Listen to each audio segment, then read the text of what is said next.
Hi, my friends and listeners. Welcome to this week's episode of Waxing with Wade. And it's been a long time coming. You've probably been wondering, when are you going to do Led Zeppelin?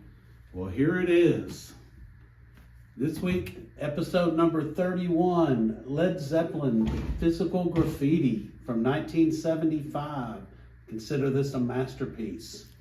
Notice that this is a die-cut cover, front and back, with all these little windows. And you can read physical graffiti through those windows. On the front, you got empty, just windows on the back. Also note, this is a very nice copy I have that I bought in about 1979 or 80, still with the shrink wrap on it and the original front sticker. This sleeve pulls out, as you know. You can see with it pulled out, songs, side 1 and 2, and side 3 and 4. But more importantly, down in here are the 2 record sleeves, because this is a double record. I don't know if I mentioned that. It's got all these little pictures in the windows of the band, celebrities, weird pictures, all kinds of stuff. Love this packaging. It's so ornate, so cool and well designed. And it's made to where you put these sleeves in here and you can see the pictures spotlighted through the windows, front and back. I don't know if you see Lee Harvey Oswald staring at you there. There's also some actors and actresses. Carol Lombard I saw, Wizard of Oz scene. And of course you can do that with the other sleeve. And you got a bunch more pictures to look at. Very cool album packaging. This is their 6th studio album. It's revered by critics. Jimmy Page considers it their best album, his favorite, and their creative peak. And it's double record, has about 15 songs on it, 14 or 15. And I'm going to play bits of quite a few of them. Contains the classic song Kashmir, which you probably are familiar with, and I'm not going to play. I'm going to play bits of other songs for you. But this album is just so strong, as were all of their albums. And that's one reason I'm just now doing Led Zeppelin. They are one of my very favorite bands, if not my favorite. Between Led Zeppelin, Pink Floyd, Leonard Skinner, and the Eagles, probably, for who is my top favorite band. And that changes at different times. But I couldn't decide which one to do. Plus, I had a couple of them loaned out. They were at my daughter's. I first wanted to do Led Zepp 3. It was over there. I didn't feel like going to get it. And I thought, maybe I should do the first one. How could you not do the first one? And I thought, I'm going to do Houses of the Holy. That's one of my favorites too. But the thing is, all of them are one of my favorites. This one, with its great packaging and being a double record, just was begging to be the first Led Zeppelin album I reviewed for this series. So, you get everything on this album. You get Zeppelin's hard rock, their melodic rock, progressive rock, boogie country rock, a couple of ballads, some Middle Eastern or Asian influences in their music, which you would later see more prominently with Robert Plant, for sure, with his solo stuff in the 80s and beyond. And it's just got something for everybody, and we're going to play bits of quite a few, and we're going to start it off here with Custard Pie, a great rocker right off the start.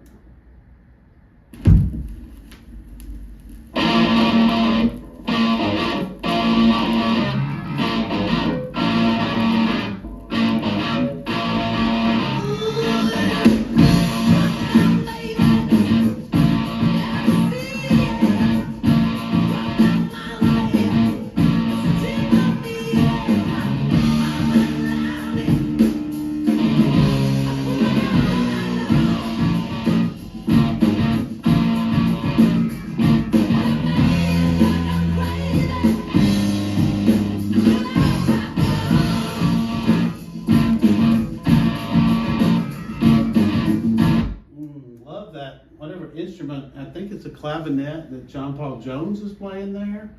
Just fabulous. And let me just mention, everyone knows and loves, and they're talked about all the time, Jimmy Page and Robert Plant. Granted, they are fabulous. They are legends, and they are one of the greatest vocalists that ever sang a rock song and one of the greatest guitarists that ever played. However, this band was four strong musicians and personalities, and really all contributing heavy. John Paul Jones, the bass player, played the bass, but he also played all the keyboards, played piano, played clavinet, played mellotron, and even mandolin on a song that I will spotlight for you. John Bonham pounded the drums harder than anyone, and he has a very distinctive sound with his drums. For me, he's the only drummer where I can say I recognize his drumming when I hear it. I'll say, that's John Bonham. I mean, to me, I just feel it and I hear it.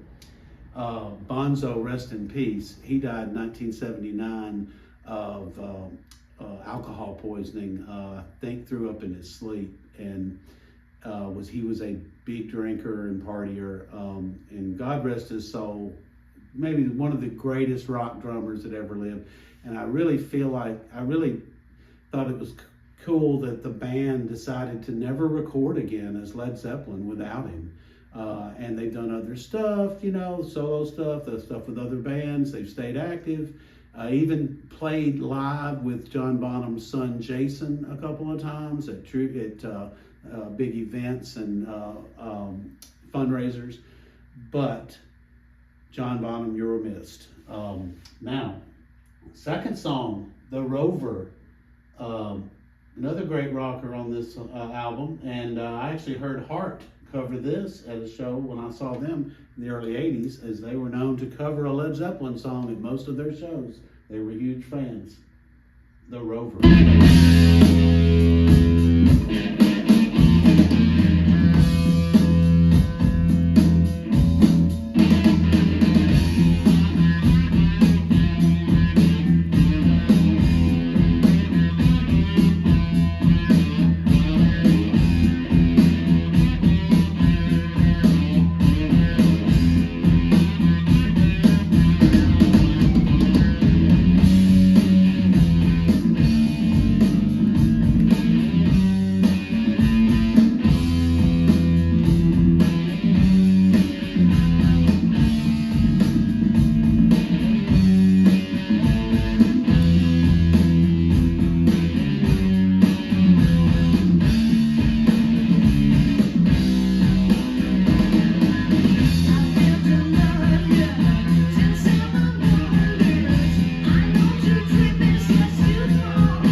Song for yourself.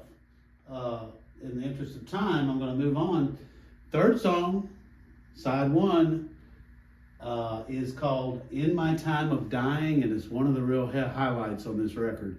It's a blues song. It changes tempo, has a cool opening, and I'm going to put it down maybe 30-40 seconds into it and let you hear part of that. Then we're going to move a little head to where it breaks down. You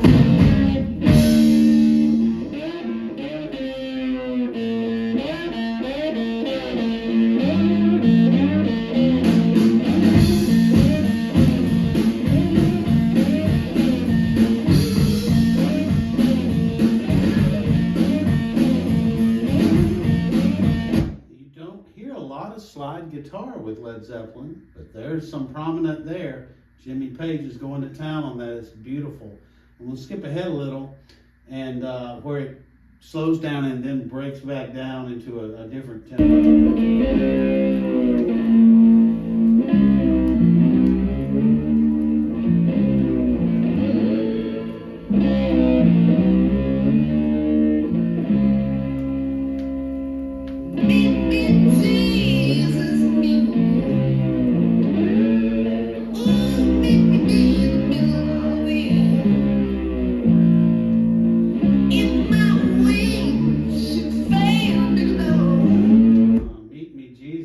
Gospel blues there.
pounding, crashing drums. So awesome. Okay, side two. Those are the only 3 songs on side one. First song on side two, Houses of the Holy. Interesting enough, the previous album was Houses of the Holy. This was going to be the title cut, but they held it, decided not to put it on that album, and they included it on this album. It confused me at the time, back in the day, and I was like, that song's not on Houses of the Holy. It's kind of like if the Beatles decided to put Let It Be on their next album, Abbey Road, or the Eagles put Desperado on their next album, On the Border. Anyway, just a cool little thing there. But this is a great rocker, one of my favorite songs on here. I hope you like it, Houses of the Holy.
Love that song. Now, the only single released from this album you may have heard, I'll play just a bit of it because it's so good. Trampled Underfoot.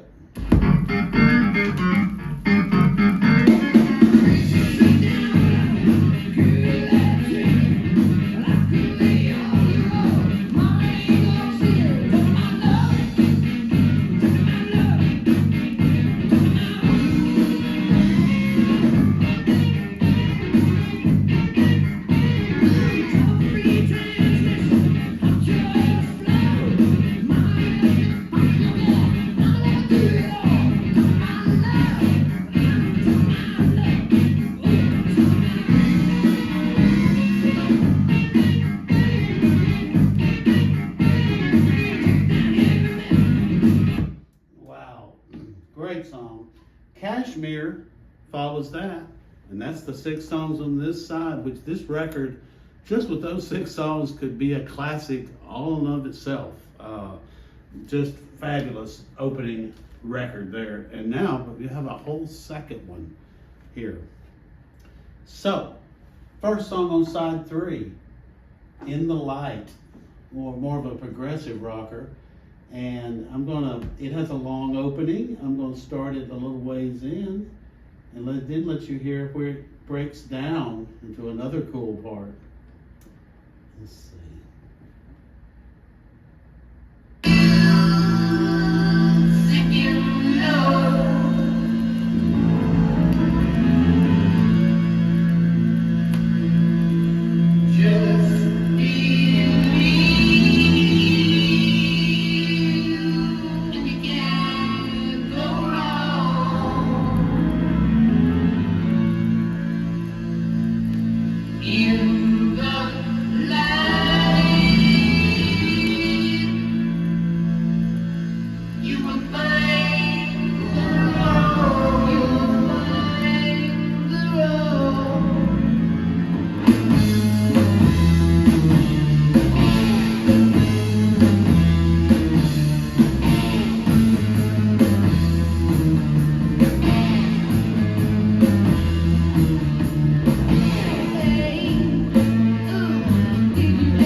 That has a long opening.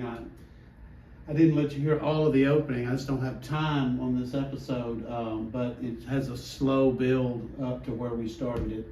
And then following that, there's a little instrumental, 2-minute guitar instrumental by Jimmy Page called Bron Your R. And then a couple ballad, mid-tempo rockers, Down by the Seaside, 10 Years Gone.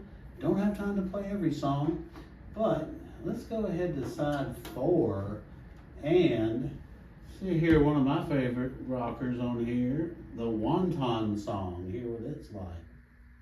First song on this side, Night Flight, kind of a country boogie jaunt a little bit. Really good song, but again, you'll have to check that out on your own.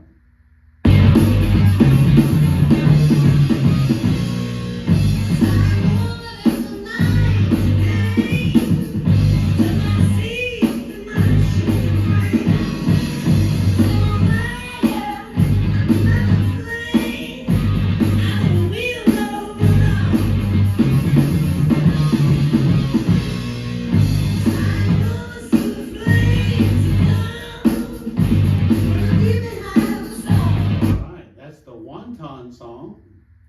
And lastly, this song always stuck with me. It sounds like it could have been on Led Zeppelin 3 because it's kind of an acoustic boogie stomp kind of song. Stomp your foot, you know, kind of acoustic boogie folk type song. And there was several songs similar to that on Led Zeppelin 3. It's one of my favorites. And this reminds me of that. Really cool song called Boogie with Stu.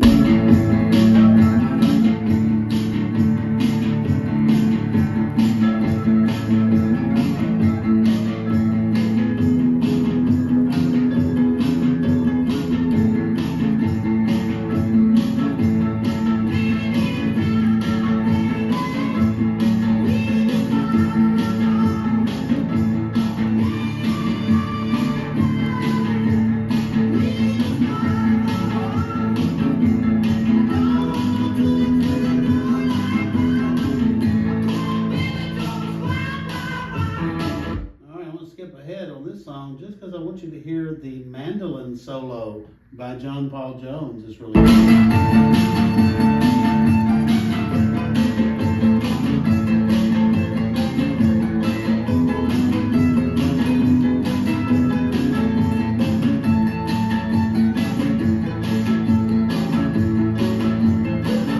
I hope I played enough of that album so you want to play or stream the whole thing or pull out the vinyl if you have it.